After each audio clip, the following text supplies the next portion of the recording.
What is going on, everybody? What is going on, everybody? My name is JeffLightsyJr. You're tapped into the Victory Formation Sports Show right here on JeffLightsYJr. YouTube, Facebook, and wherever you get your podcast. We have a special guest today, the head coach of the Howard University football team, Coach Larry Scott. Coach, how's it going?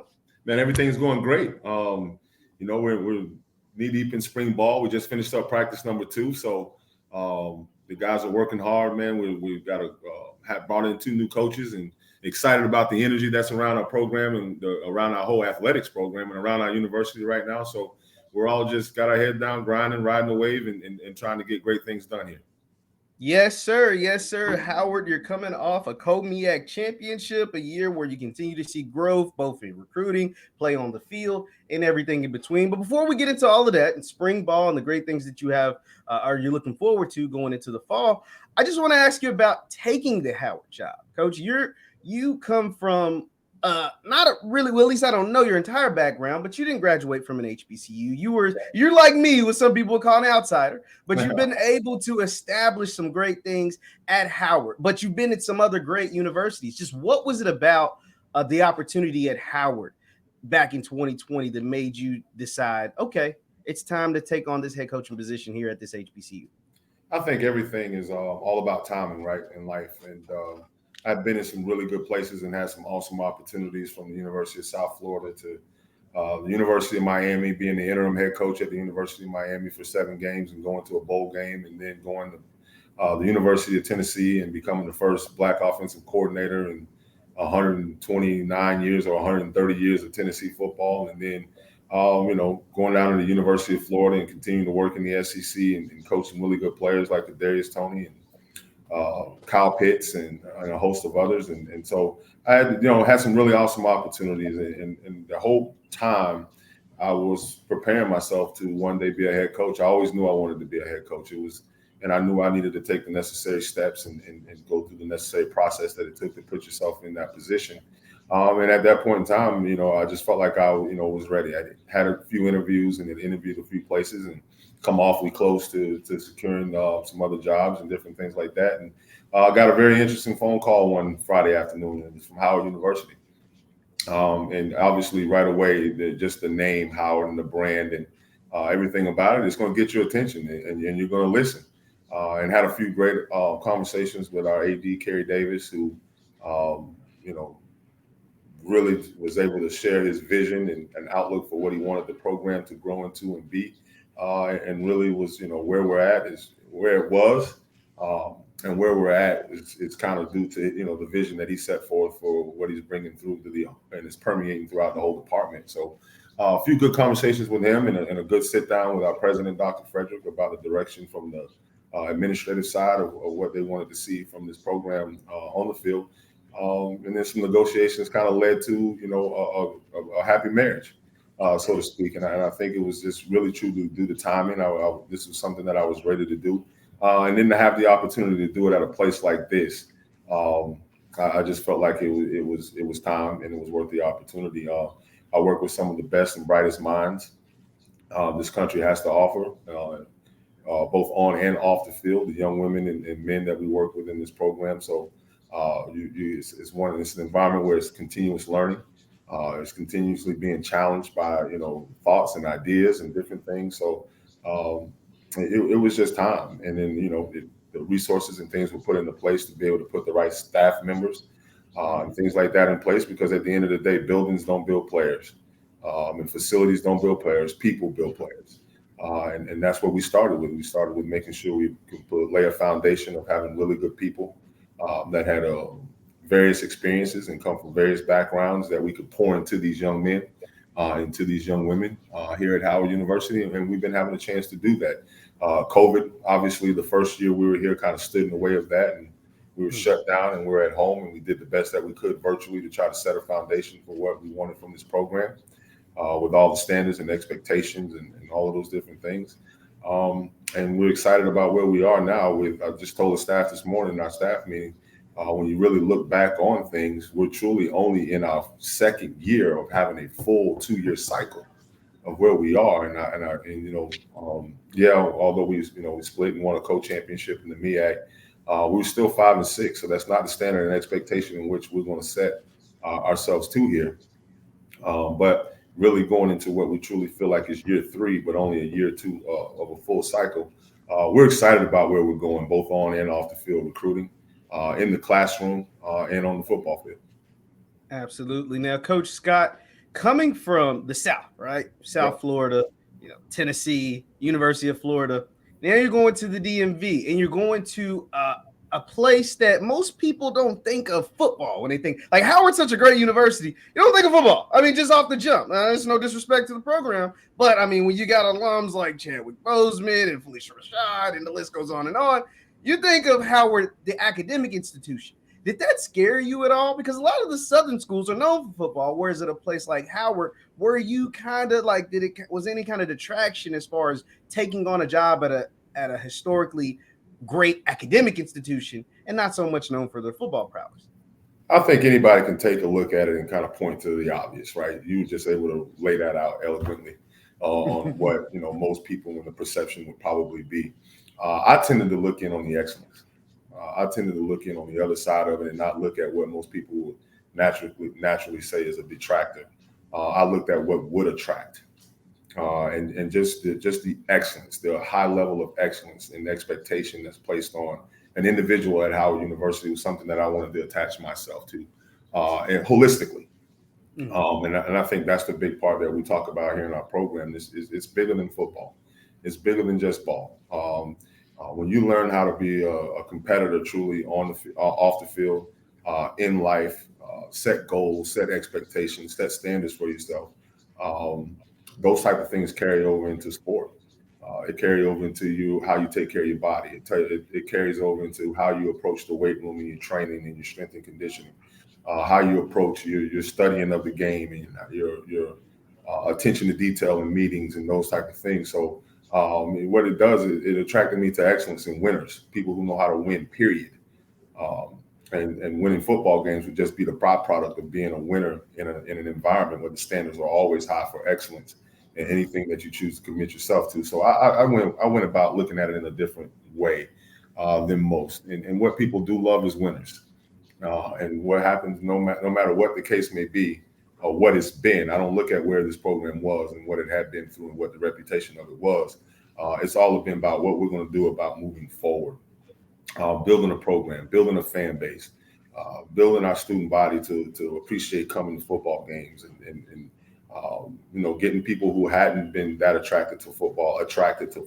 And the way you do that is to win, be a representative of our university in the community through our community service and through our overall approach holistically, to understanding what it means to build a championship caliber program.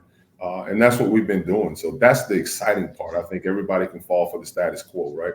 You can go somewhere where typically this is the expectation of what should happen. And they have a lot of different things in place. I think what it gave us a unique opportunity to do here is build it. Roll your sleeves up. Be willing to get your hands dirty. Do whatever it takes to build it from the ground up. Make sure the foundation is laid strong, and then start laying the pillars of success down for these young people to relate to and see and give into. And that's what we've done here. And I'm excited, truly excited about what we've accomplished thus far, but even more excited about where we're going, because I think we're putting together something pretty special here that's going to change a little bit of that fortune and change a little bit of that mindset and change a little bit of that mentality, because they'll rally around young men having success both on and off the field. Absolutely. Once again, we're talking to Coach Larry Scott, the head football coach of the Howard Bison football team. Now, Coach Scott, I want to ask you, like I said, coming from the South, now you're up in the DMV, a hotbed for recruiting. And the lifeblood of college sports is recruiting. What's it like? You're used to recruiting down there in Florida, Tennessee, all those places. Now you're in a place, that DMV area, DC, Baltimore, Maryland, all of that stuff. What's it like recruiting out there? Well, I knew we could do it because I had recruited every place that I had been, even in the SEC and the ACC. I had the Mid-Atlantic. I was one of the responsible for the DMV area, DC, Virginia Beach, all the way up into New Jersey. I really had ran up and down the Mid-Atlantic, East Coast seaboard here, recruiting. So I knew the talent. I had great relationships with high school coaches and other things in the area. So it was an area I knew we'd be able to plug into right away and build off of some of those relationships and some of the talent. I recruited a host of kids to the University of Miami from the Virginia Beach area of Baltimore. So I was very familiar with the stomping grounds and how to move around the Mathis and St. John's and all those type Okay. of the area. So it was kind of a natural. It was kind of a natural lay for us. And then I brought some guys with me that had some other experiences from the Virginia Techs and those type of places of the world that also had tapped into relationships and built relationships here in the area. So it was a natural transition for us. And at the end of the day, again, recruiting is about people. When you get in a room with people and people can relate to who you are, you have a really good ability to bring people in, sell a vision, show them that the vision works. It doesn't matter where you go. And I've recruited, from coast to coast. So I think in the end, I know we could build this thing by starting right here in the DMV. And we want to try to do that each and every year and help these young people realize that it's okay to say, I want to go to Howard and be HBCU educated and stay in Washington, D.C. and go to Howard. And we're starting to do that, and actually attracting some pretty good talent out of this area as well, and not having to take a backseat to other programs because kids are more enlightened now than they ever have been about the true greatness that you can receive by choosing an HBCU, especially Howard University. Absolutely. Speaking of recruiting, I see you got your Jordan brand gear on. What has that relationship been like, not just for the university, but for your program specifically? Again, it speaks to the power of Howard, right? It speaks to the excellence that is synonymous and that rings true from coast to coast and all over the world. When people say, yeah, I work at Howard, or I go to Howard, or I want to attach myself to a brand. And for the Jordan brand to see partnership and to see the benefit and value in attaching its brand to Howard University speaks volumes, louder than most. I mean, we're only one of 6 schools, period, in the country that play football in Jordan that is represented head to toe by Jordan, and that's nationally. That's Power 5. That's SEC, ACC. It don't matter who. We're one of 6. It's like what, Michigan, North Carolina, North Carolina, UCLA. So, and then there's Howard, right? So at the end of the day, you throw those names and you throw those universities up on any teleprompter on a board or anywhere else, and do we need to say more? No, and that's because a brand like that sees the value in a brand like what we have and what we have to offer. It's been extremely. So if it's attractive to them, it's attractive to networks. If it's attractive to networks, it's attractive to student athletes. The education obviously speaks for itself. The environment and the culture and the family atmosphere speaks volume for itself. And then for a national sports brand like Jordan to attach itself to it, you're starting to see the paradigm shift. You're starting to see the change as we transcend into a different time, even in our university's history, and in our athletics department history. It's not just football. You look across the board, and basketball, men's and women's basketball doing what they're doing right now, our swimming program doing what it's doing, our softball team doing what it's doing, our men and women's track and field doing what it's doing. There's a lot of really great things happening here, and I think we're just scratching the surface on how great it's going to get here going into the future. That's absolutely awesome, Coach Scott. Now, you spoke about the 2022 season. You went 5-6. You're building upon that, but you did have a 4-1 record in the MEAC. I gotta ask this because people are gonna be mad at me if I don't ask. You were labeled the co-champions of the MEAC. Did you feel like the co-champions? Like, did you really feel like a MEAC champion, or how did that play out in your locker room with your team? I'll tell you what, there's like I said when asked this question before, Howard University did not make the rules. Okay, we just played by them. That's all we did. Those rules were in place, and we played by them. Somehow, some way, it always comes with this negative affliction of Howard because, it's just Howard. They feel like they're entitled. No, we're 4-1. The rules read this way, and we played by the rules. Therefore, we were named co-champions.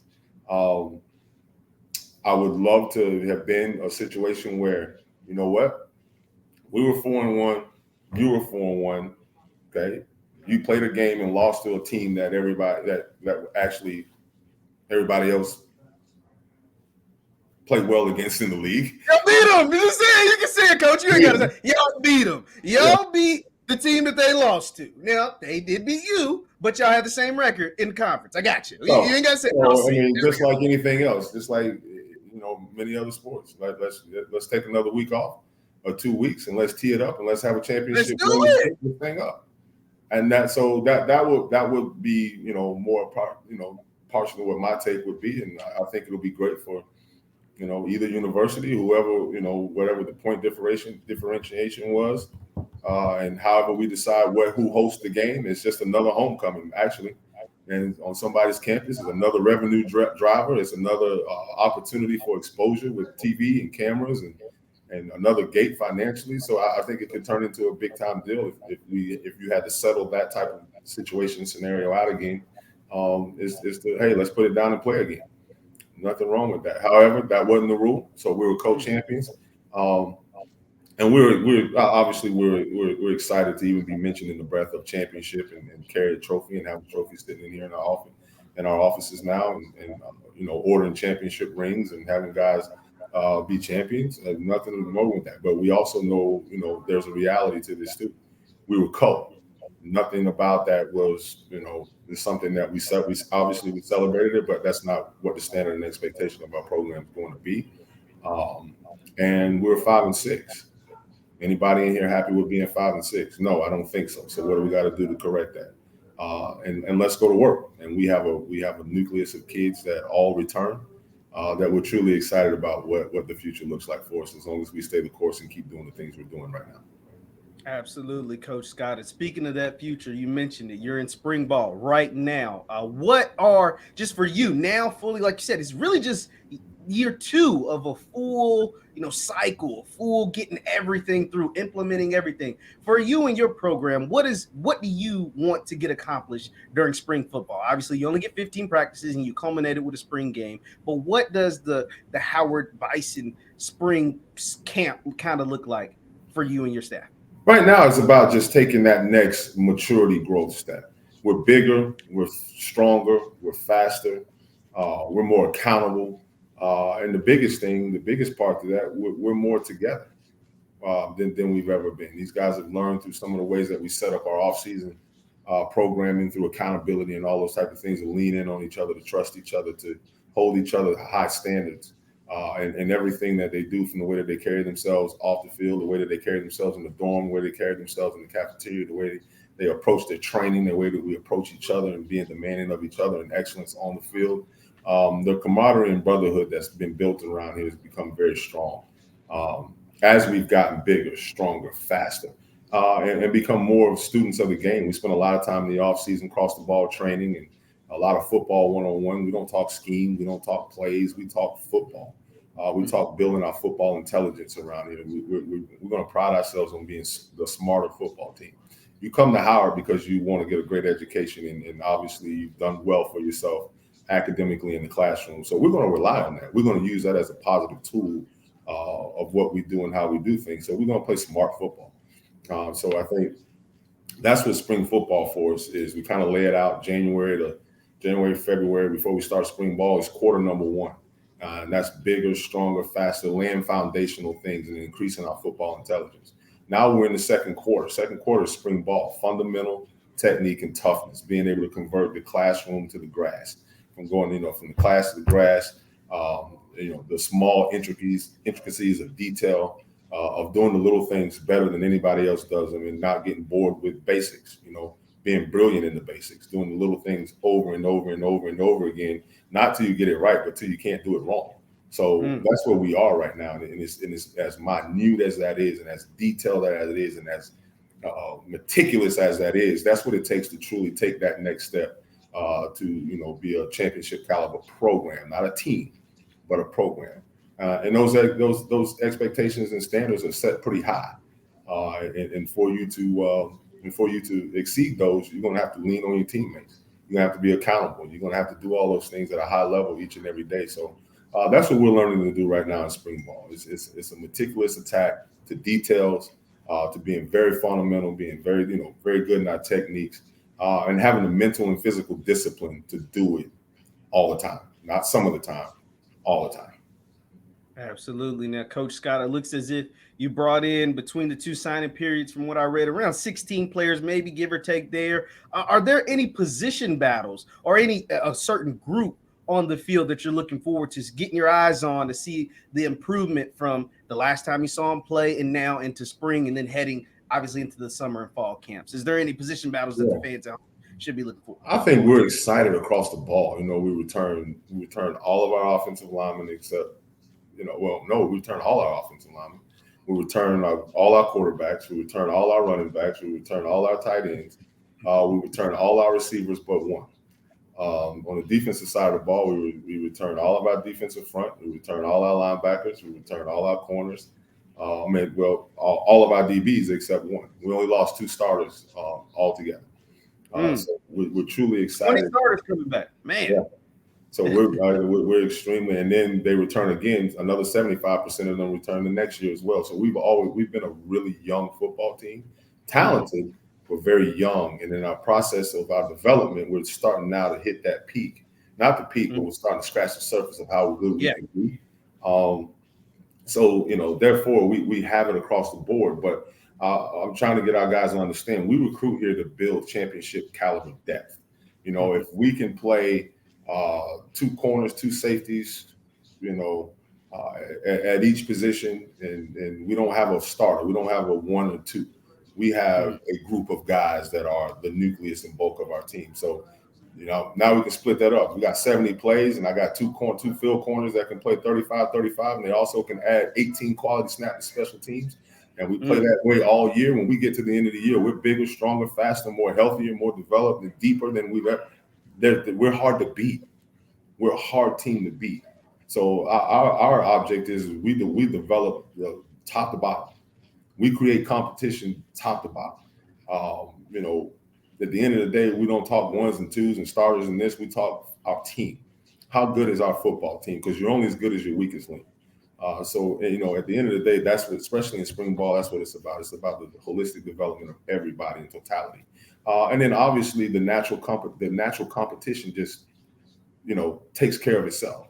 And if we got 2 guys, we can go play and win games with. By God, we're gonna play both of you. All right, and that's just the way that it is. At receiver, it's the same way. We talk about a 6-man rotation, and we play all 6. We talk in the backfield. We talk about a 3-man rotation. We're gonna play all 3. The only position you don't get the quad sometimes to do that with is your quarterback, but you can come up with some packages to get other guys involved. In small packages and different things like that. So for me, it's huge for morale. It's huge for togetherness. It's huge for building a championship caliber program. Places that I've been when we've been really good, we played a lot of guys. And if you have the ability to play a lot of people, unselfish people that play together and play for each other, you become a really hard football team to beat. Absolutely, Coach Scott. Hey, that's wow. I didn't realize you guys brought back 20 starters. From a team like you said that won 4 out of their 5 conference games and only loss was to the eventual Celebration Bowl champion. That's pretty good, Coach. That's pretty freaking good. Now, Coach, I want to ask you, been asking you football questions and everything, but I want to get to know Larry Scott, the man. Right? I always love asking football coaches this question because you guys have an interesting career. You have to travel a lot, like both, obviously when you're on the job and then when you take new jobs. And so moving from Florida to the DMV, it's got to be an interesting conversation with your family. Just take me back to that conversation you had with your family when it was time to pack up, head off to become the head man at Howard, leaving the state of Florida. What were those conversations with the family, wife, kids? I think those conversations obviously are very, they vary for everybody. For me, this is a profession that I chose a long time ago and kind of I knew what it was going to be like. It's kind of the military style approach without, without leaving and going overseas and different things like that. So my kids have been accustomed to it. My oldest son came with me and was on our staff here for a little while as a quality control guy. He was a GA at North Carolina State at the time, and then came with us. And now he's the defensive line coach at West Alabama. So it's just something that everybody's been accustomed to for a long time. So it's kind of like the whole concept of at the end of the day, like, okay, what's next? And I think when this opportunity came, it was one that was just pure excitement, just pure excitement about the opportunity that Howard presented. So It's always, sometimes not a whole lot of conversation about it. It's just it is what it is. It's the business and life that's been chosen, and so we just kind of go along with it. Absolutely. Now, outside of football, what are some of the things that Larry Scott likes to do when he's not, grinding the boards, finding out the next plays, going out and get the next best player for the Bison? What are some of the things you like to do outside of ball? Man, trying to find a grill and a smoker to light up and do a whole lot of cooking. I mean, one of the things I've enjoyed doing is therapeutic for me is cooking. Okay. So you're Chef Coach Scott. Oh yeah, man. I love the in the kitchen, on the grill, however we want it. And is doing some cooking and swinging the clubs around a little bit, on the course a little bit, playing a little golf. And okay, how long you been golfing, Coach? Oh shoot, probably really got into it, I don't know, maybe 10, 15 years ago. Obviously don't get to do it as much as you would like to play. So every time during the summertime a little bit, when you get a chance to get out there, you finally start to look halfway somewhat decent, you stop playing and then it's right back to square one again. so it's not like I'm great or anything like that, but it's definitely something that I enjoy. And then, being out on the water, being a natural Florida boy is just, the ocean and the beach and boating and those type of things. You really enjoy being out on the water. So those are some of the things, just cooking and hanging out, playing golf and spending time with friends, which in this business, you work a lot, you're either recruiting or you're in the office, and you and the staff become pretty close. And so, some of your friendships and different things like that kind of get neglected, and a lot of sacrifice that's made with that. So anytime you get the chance to kind of just catch up with some of those relationships and spend some time with, extended family and friends, and then get a little bit of what you enjoy in, it kind of just charges that battery in the back, and you're back and get yourself wound up and ready to go again, because August is around the corner. So that's how it works. Absolutely. Now, Coach Scott, you talked about the grill. What is it ribs? Is it brisket? What's the go-to on the grill or the smoker? What's the go-to? All of it. Some the country beef ribs, the pork spare ribs, the baby backs. Brisket. Do a little bit of that. Do whole ducks and chickens. And, whole duck. Oh man, Coach, you're a real grill master. I try to get down with it all a little bit, or just braising techniques, short ribs, and different things like that. Does that come from anybody? Does that come from home? Like, did you have somebody, or is that just? Yeah, I think just coming. It's Sunday meals and aunts that are cafeteria managers and all that kind of stuff. So it came from a family of people that cook and like to eat. So but it was something that's kind of soulful, right? One thing that brings people together is good conversation, family, and food. So at the end of the day, I think that's what it's more for me. It's more soulful. It speaks to the true spirit of togetherness and those type of things. The fellowship and break bread with one another is a truly a powerful thing. So it's something I think that relates to just more of the service aspect of who I am too, a little bit.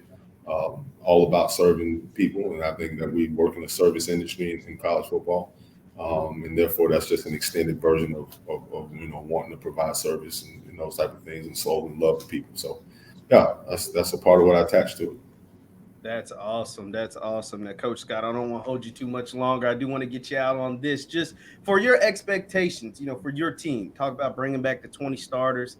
Every position group's got plenty of guys, building that depth, bringing in other great players to add to the Howard Bison football family. Just what are your expectations for yourself, your staff, and your team going into the fall of 2023 when you hit the pavement and looking to win the outright MEAC championship and punch your ticket to the Celebration Bowl? Right. I think when we look back on it, all the men that I've placed in staff and put around these young men, all want the same thing, right? We want our young people to reach a high level of success. And so the number one thing for us here is we want to make sure we're graduating our players. They're doing well in the classroom. They're graduating. They're getting great internship opportunities. They're involved in the community service aspect. They're great liaisons and ambassadors for their families, their last name, in our program in the community and those type of things. We want to make sure that they understand the value of relationships, male to male relationships. A lot of them come from families where their father wasn't, very much involved in their lives and those things. But, to be an extended version of what that means when they look at men that looks like them and those type of things. So we want to make sure we're winning in every aspect holistically across the board, first and foremost. Because in the end, we believe that that's why we'll win football games. And so in the natural progression of becoming a better football team, I think once we have all of those things in line, you align a man, you align a champion. And so we want to make sure our young men are always in alignment with their priorities and things that they need to get done academically, socially, as they move through this life. And we know we'll win football games, and that'll fall right in line with why they become really good football players and why they buy in and play hard and play together and play with a purpose and play with true passion. And we want them to be proud of who they play for. They play for Howard University, one of the greatest universities in the country. And so have great pride in that and what that looks like and what that means when we are winning and doing things the right way and you are graduating and have this extreme amount of passion and energy and love for what you're doing. I think in the end, I think that's what we want to really look back and say when we're standing there in Atlanta, because the standard and the expectation and the goal is to be in Atlanta hosting that trophy, saying we are the Celebration Bowl champions. We are the 2023 HBCU Black College champions. And that is, we don't make no gums about speaking about that, putting that in the atmosphere, speaking that loud and talking about things as though they are. We're not going to do that because it comes with a swagger. It comes with a confidence that we're putting in the work. We're doing the detailed things. We're holding ourselves accountable. We're performing at a high level of success in the classroom and in the community. And you can carry that type of swagger when you know you're doing that, when you're doing those things. If you're cutting corners and you're cheating it, there's no cutting corners to being that team standing in Atlanta. And that's why there's only one. So it's definitely, we're not going to hide from that. That's the standard. That's the expectation for us. That's the goal. That's absolutely what we're after. And there's a process towards getting there. And where we're at right now, we're in quarter number 2. When we get to quarter 4, we'll start talking about what it takes to do that. But you can't put the cart, the cart before the horse. Mm-hmm. We got to make sure that we're building that engine. And that engine's being built right now through spring ball and fundamental technique and toughness. So we're about the process-driven approach towards it as well. But we keep the end in mind. The end's in mind. That's where we want to be. But here's where we are in that process to getting there. Let's focus on this right now. That's awesome, Coach Scott. Once again, thank you so much, Coach Scott, for taking a few minutes out of your day to speak with me. Once again, that's Coach Larry Scott, the head coach of the real HU, the Mecca. As he didn't have to say it, I said it. I'll say it. There's only one real HU. I'll say it. I ain't got no problem. No problem. Let's do it once again. Thank you so much, Coach Scott. Thank you all for tuning in, and we will see